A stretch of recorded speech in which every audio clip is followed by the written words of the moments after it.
And here we are. Welcome again to another Facebook Friday. Let me go ahead and level that out. There we are. Just wanted to say again, thank you for coming in, spending your time with us. I'm Dave Kennedy. I'm the curator here at the United States Marshals Museum.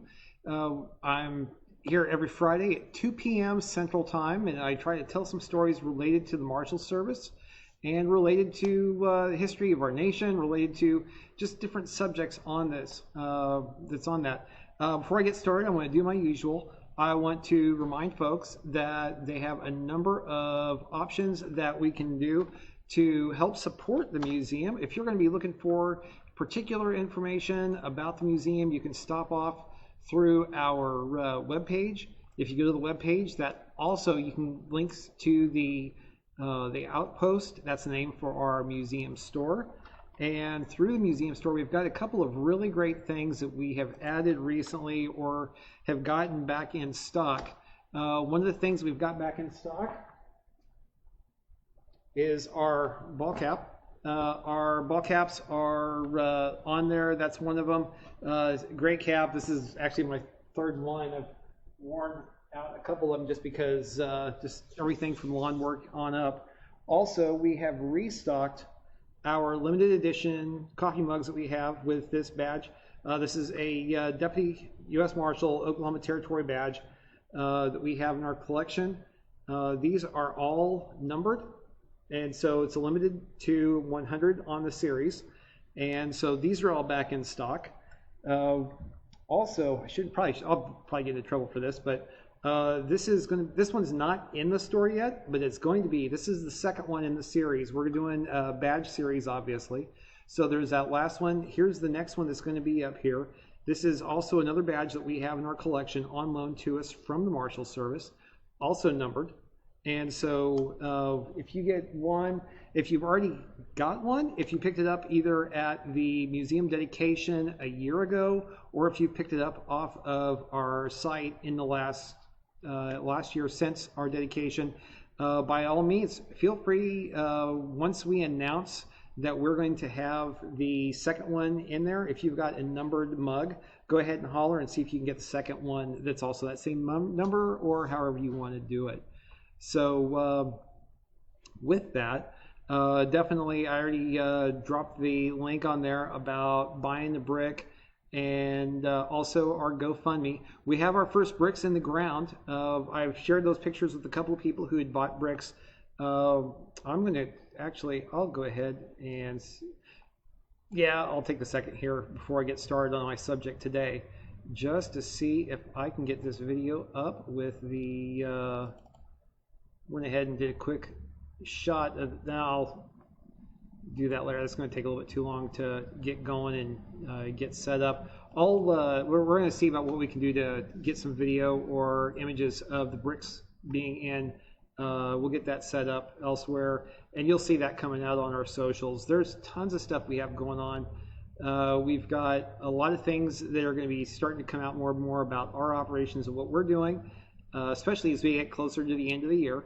End of the year is an important thing for all of us, especially in the museum field as nonprofits. Some of you can probably read between the lines and figure out what that means. So, with that said, I'm going to go ahead and start sliding over into what we are going to be talking about today. And that's going to be the Medal of Honor. And for those of you who are Medal of Honor nerds, this, as you would probably know, is a naval Medal of Honor. There's 3 different varieties of the Medal of Honor. There's an Army, there is a Navy, Coast Guard, Marine Corps, and then there's an Air Force. This particular medal is the one that is given if you are in the Navy, Marine Corps, or Coast Guard, and you receive the Medal of Honor. And the ribbons are all essentially about the same. The medals themselves are slightly different. And this particular one, this is just a generic one that's on the image. But the reason I'm talking about this today is because there is a Medal of Honor that is associated with a US Marshal. That US Marshal being James E. Williams. And James E. Williams, let's see if I can get I'm going to get this picture of him here, and I'm playing around in my PowerPoint while there we go. I'm going to be doing this while I'm doing this. This is going to be a picture of him before he passed away. There we go.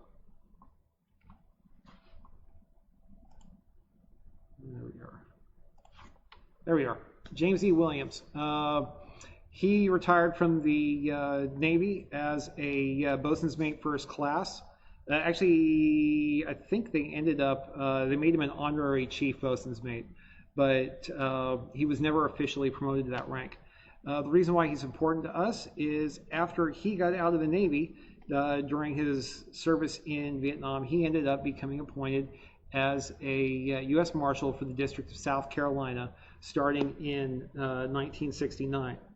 And so before he got to that point, though, because he did some amazing stuff in office as a U.S. Marshal during his initial appointment era of 1969 to 1977. He also ended up getting reappointed in 1979, and he stayed in that position until 1982, at which point he went to FLETC, the Federal Law Enforcement Training Center in Glencoe, Georgia. Actually, I'm sorry, he did that job, and then later on ended up going to D.C. to the Marshals Service Headquarters. And for those of you who've been watching this stream for the last 6 months, James Williams' name has popped up, or I should say Elliott Williams' name. If you talk to people who just know him for his military background, it's James Williams. If you know people who know him for his Marshals background, it's Elliott Williams, because he went by James E. in the Navy, or his nickname was Willie Williams, or he went by J. Elliott Williams when he was with the Marshals Service. And so that's how you'll see him in those 2 different positions, those 2 different parts of his life. So James Williams was born on November 13th in 1930. He ended up in 1947. He convinced a local draft board person to sign off and fake his age. He was only 16 at the time when he enlisted in the Navy. So this is a couple of years after World War II. He gets in, serves, ends up going to Korea and serves in Korea quite honorably. Ends up after Korea, continues on in the Navy, serves on a number of different ships. And then in Vietnam, he ends up going back to Korea. He'd already had some small boat experience and gets assigned to be in command of a riverine patrol boat, or a PBR. If you've ever seen the film Apocalypse Now, that boat that they're on during that's one of a few styles of PBRs that were available in Vietnam, and they were all used by Navy crews. So you've got him assigned there, and he ends up, as a result of his service, just really successfully goes on and he's that NCO that everybody wants to have. He does some amazing service there. And I think this is part of the reason why a number of people who have been watching these Facebook Lives for a while, a couple of times people have suggested his name as somebody to look at. And so today, because it's his birth date was in November, his death date was in October, and the key event I want to talk about today, it was October 31st. And to answer Scott Sanders, yes, he was Native American. He was Cherokee Indian from South Carolina. So Eastern Cherokee, not Western Cherokee.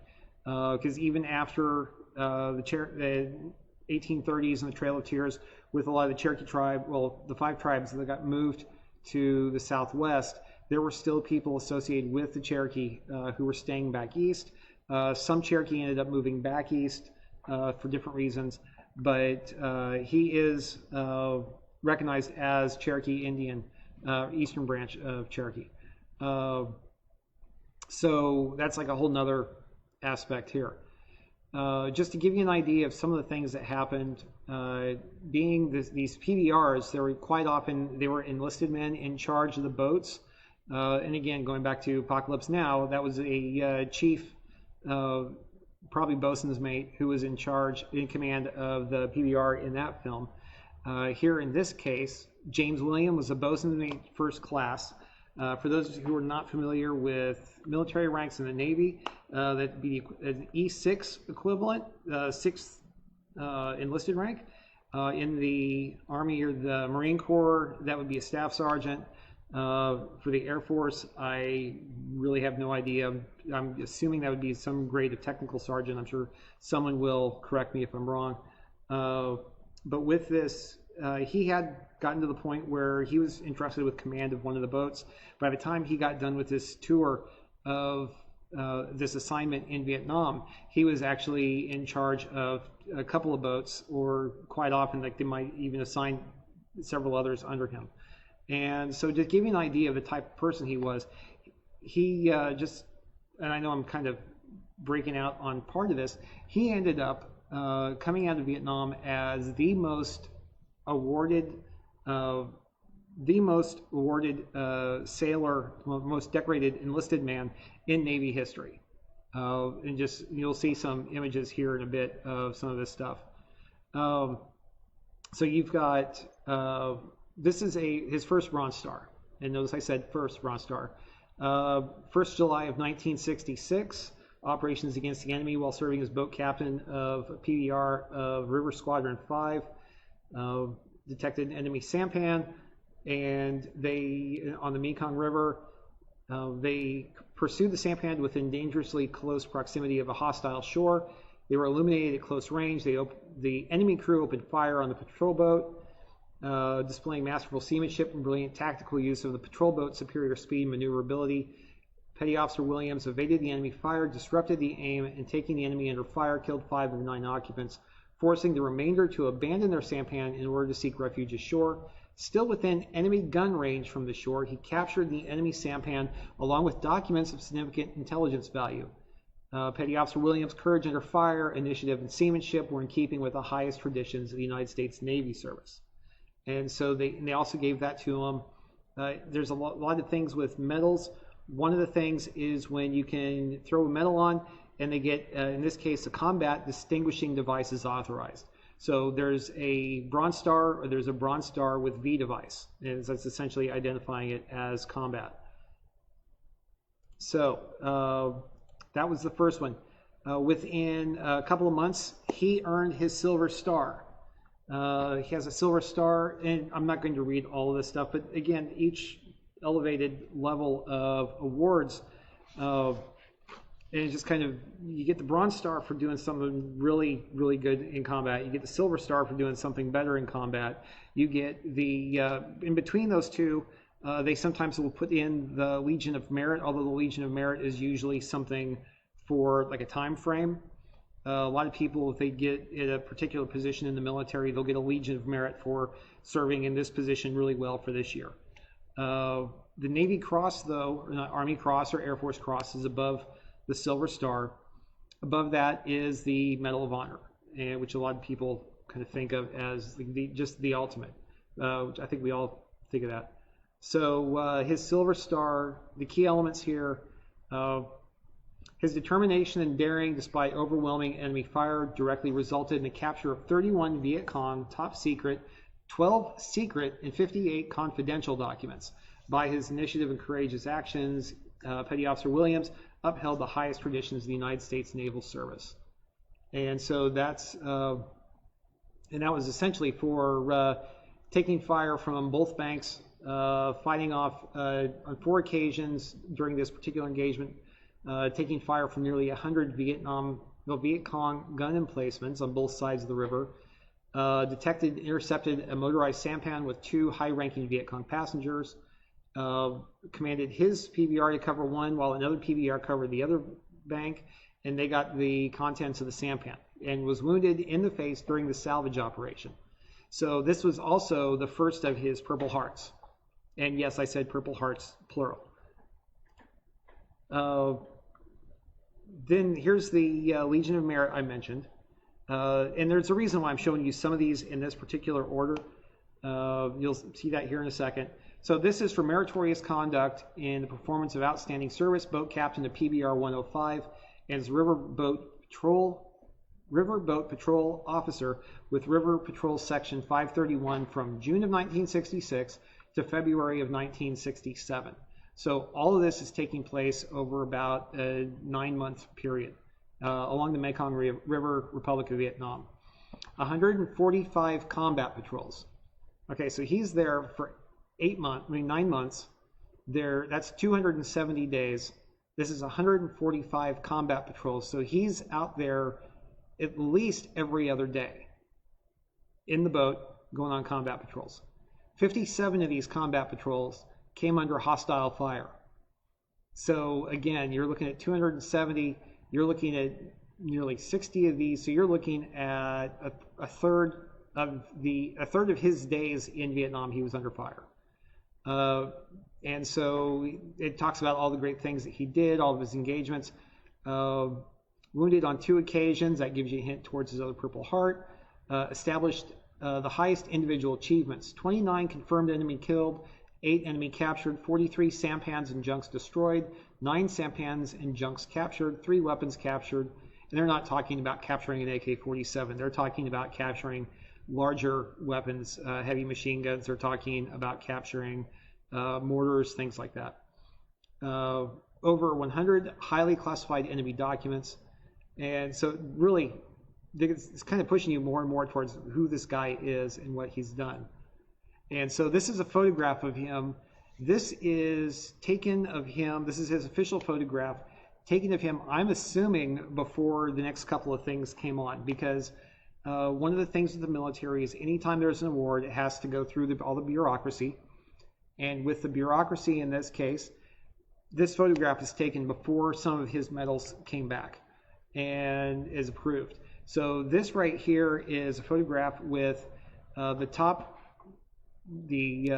one on there is a Silver Star that has his Legion of Merit on the top left, on that first full row. That's the Legion of Merit.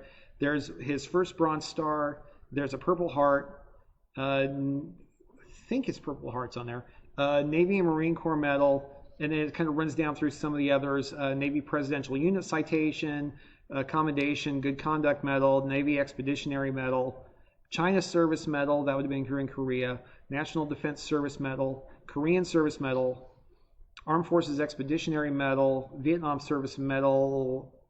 No, he didn't have that one. No, he did have that one. That's the bottom left. Republic of Vietnam, he would get later. Republic of Korea, he got. Republic of Vietnam later on, he would get. There's some other ones. And if you go to Wikipedia, you'll see the full list of all of the awards that he received. So, I mean, for most of us who served in the military, it's like I was in for 4 years as a bandsman. I didn't have hardly any of that. And I was never going to, and I'm not going to really complain about the fact I never had to go under fire anywhere. So this is where we start getting into the crazy stuff. So he's already got a Bronze Star and Silver Star. Now he gets his second Bronze Star medal. And I'm not going to get too deep into it because, again, it's very similar stuff. And then you get to his Navy Cross. And these events, let me get these. This one was 23 July 66. So this is all still being processed by the time everything was all done. This is 15 January of 67. He gets a Navy Cross. And so the Navy Cross, that's the highest medal you can get other than the Congressional Medal of Honor. And again, this is for valor. This is, in this case, he was serving in River Section 531 with friendly foreign forces during combat. He interdicted a major enemy supply movement across the Namton branch of the Mekong River, directed his units to the suspected crossing area, immediately taken under intense hostile fire from fortified positions and from along the riverbanks, coordinated Vietnamese artillery support, U.S. Air Force airstrikes, and that's something else there's an enlisted man who's not a combat controller or a forward observer calling in airstrikes and artillery strikes. A lot of times you have to be an officer to get to do that. So he ended up directing his frequently exposing himself to enemy fire, and led his 3 PBRs back into the river to investigate and destroy the sampans and supplies. They renewed their fire back at him. He ordered the destruction of the sampan that they were working on and the extraction of all of his units. During that, he was wounded. Despite his injuries, able to lead his patrol back through the enemy fire. They successfully interdicted a crossing attempt of 3 heavy weapons companies, totaling nearly 400 men, accounted for 16 enemy killed in action, 20 wounded, destruction of 9 enemy sampans and junks, 7 enemy structures, 2,400 pounds of enemy rice. And back to the old thing of I think it was von Clausewitz, that an army, Napoleon said this, and I bet there was a Roman somewhere that said this also, but an army marches on its stomach.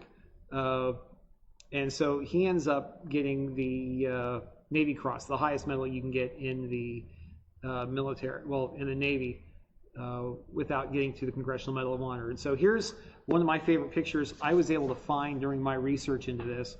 And this is him with an M60 machine gun standing on his PBR.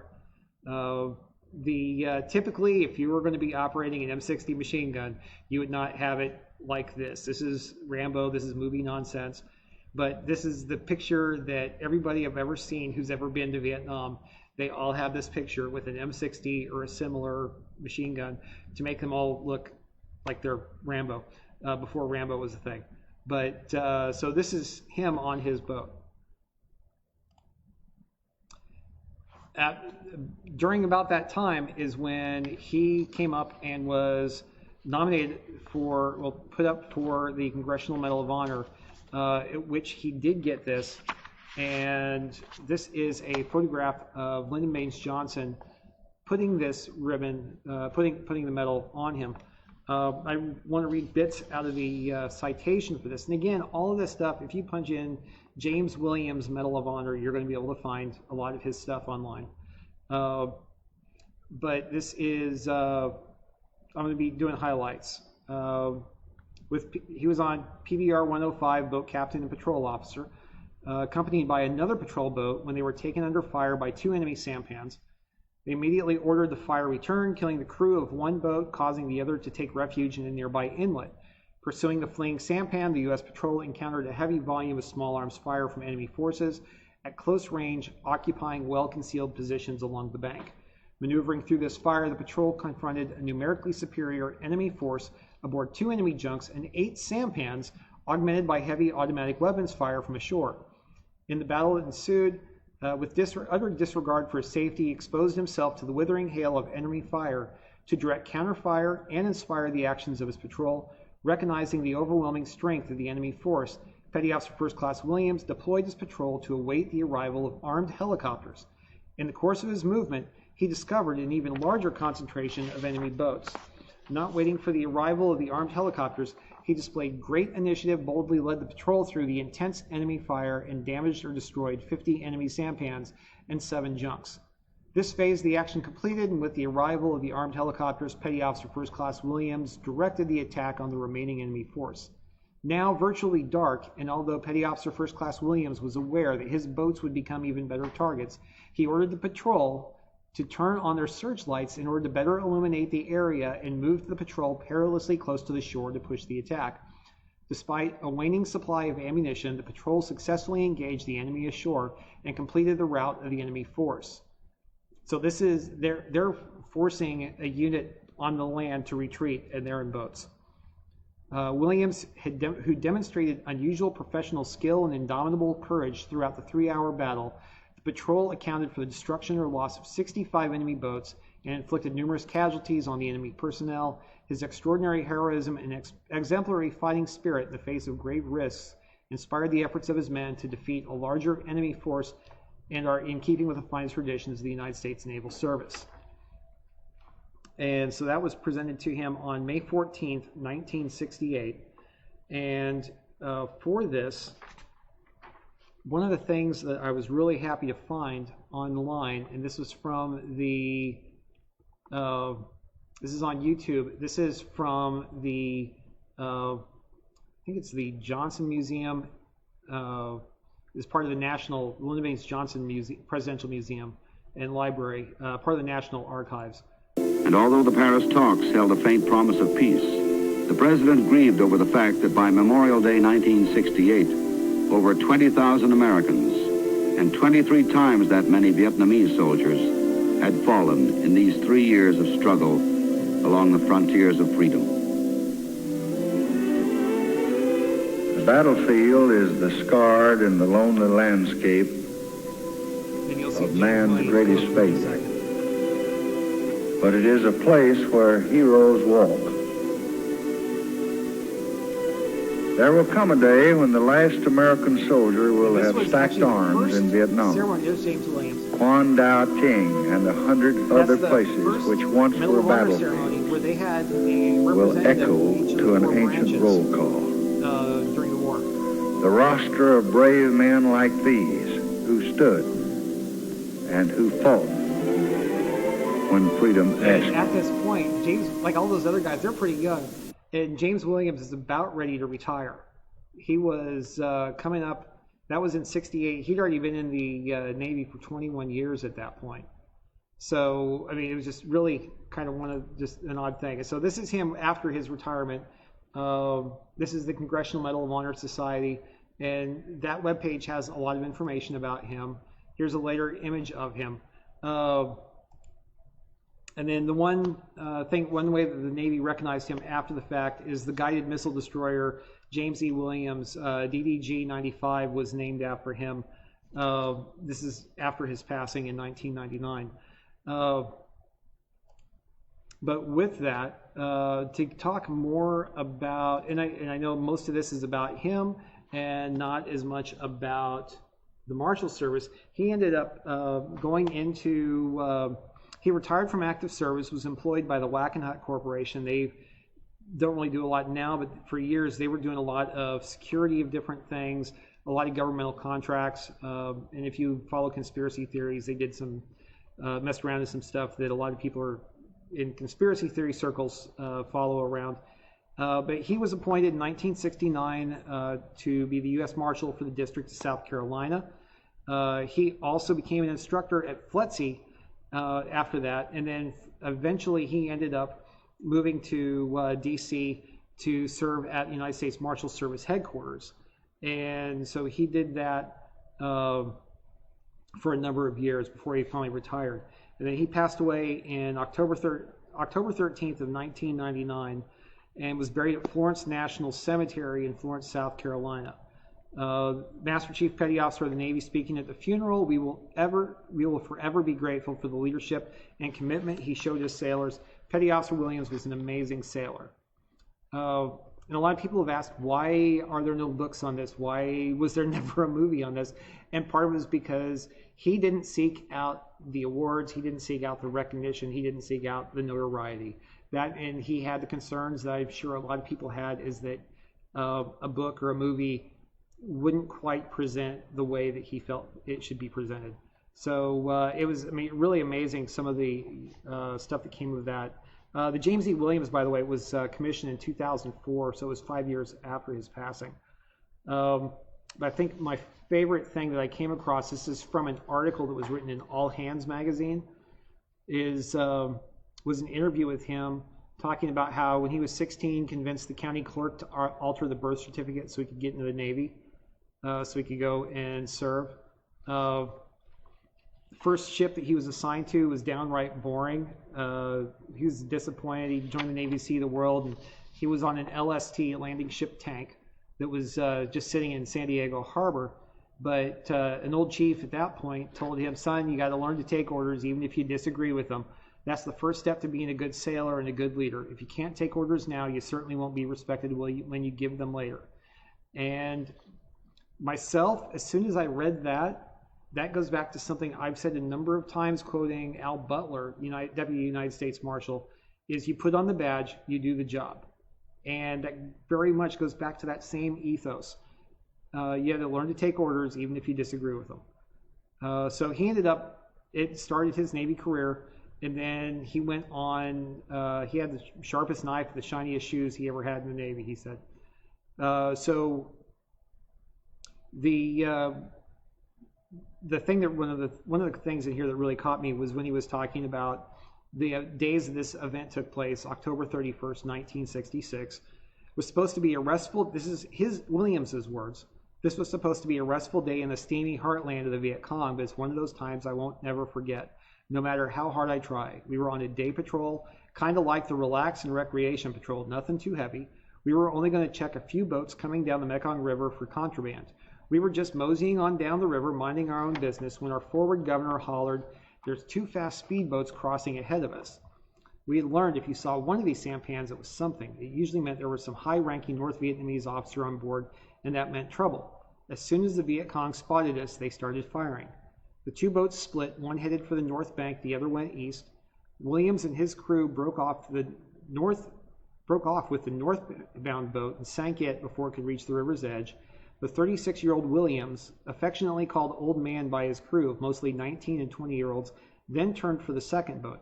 Just as he was about to open fire, the sampan made a sharp turn into an 8-foot-wide canal in front of a rice paddy. Williams and his crew couldn't follow.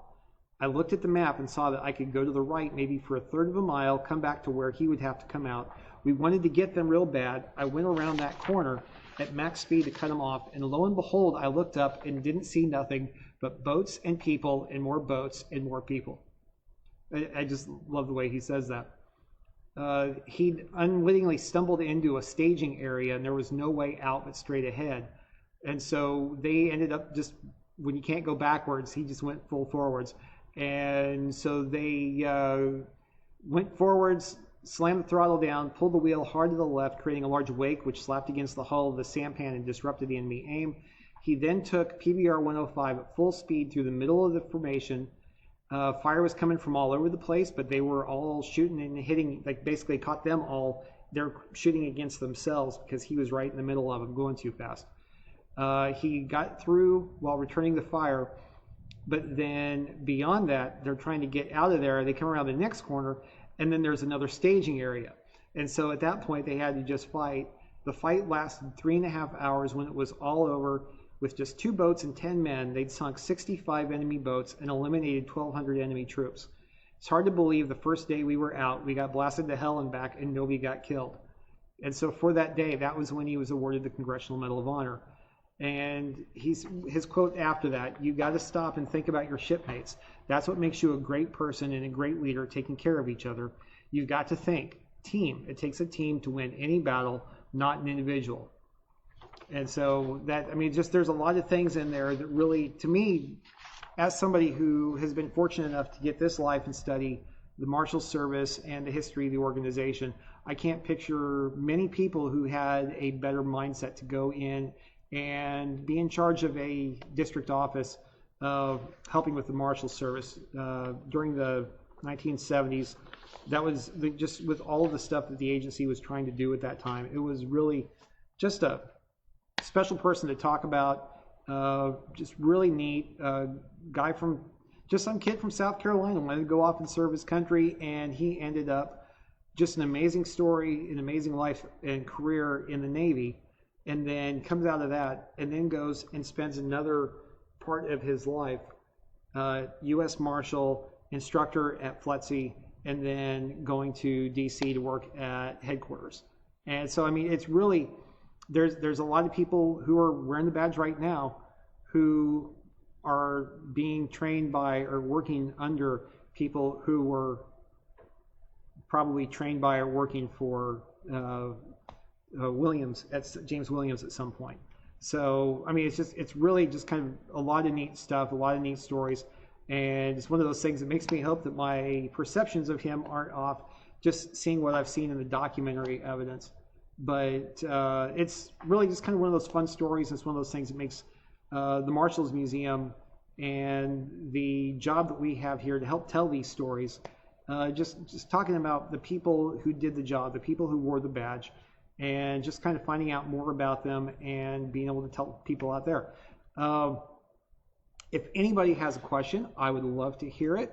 I've had a couple of questions. Scott Sanders asked earlier about wasn't he a Native American?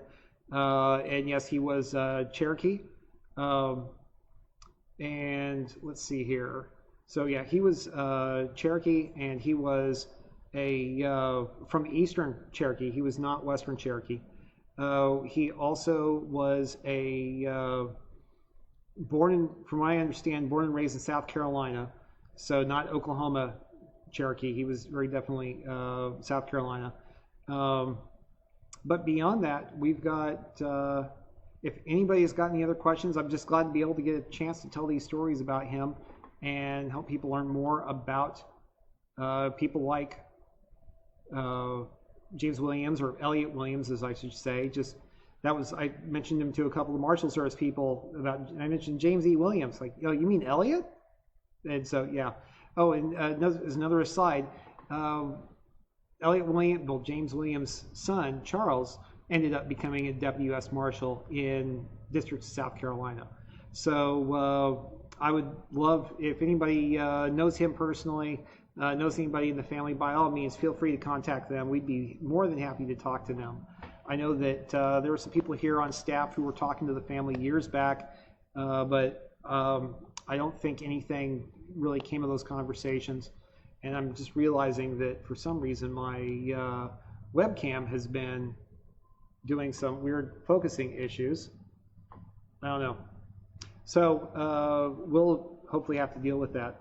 But if there's nothing else, by all means, please feel free to drop us a line if you've got any questions. If there's any subjects you want to learn about, right now I'm in the middle of scheduling some interviews for the next couple of months. Right now I'm talking to some people at a couple of museums and historic homes back east to talk to them about their Marshals connections. If there's a story about a Marshal you want to learn more about, if there is a story about an incident the Marshals were involved in you want to learn about, by all means let us know, and we'll be more than happy to help find out those answers for you. So with that, thanks again for spending your Friday afternoon with us. I hope you guys have a safe, happy weekend. Take care of yourselves. And always remember that any of the previous Facebook Lives that we've done, you can get to those through our Facebook. And then also we're starting to drop more and more of those on our YouTube channel, so we can access those. If there's anything else, by all means, give us a shout. Otherwise, please stay happy, stay safe, and take care of yourself.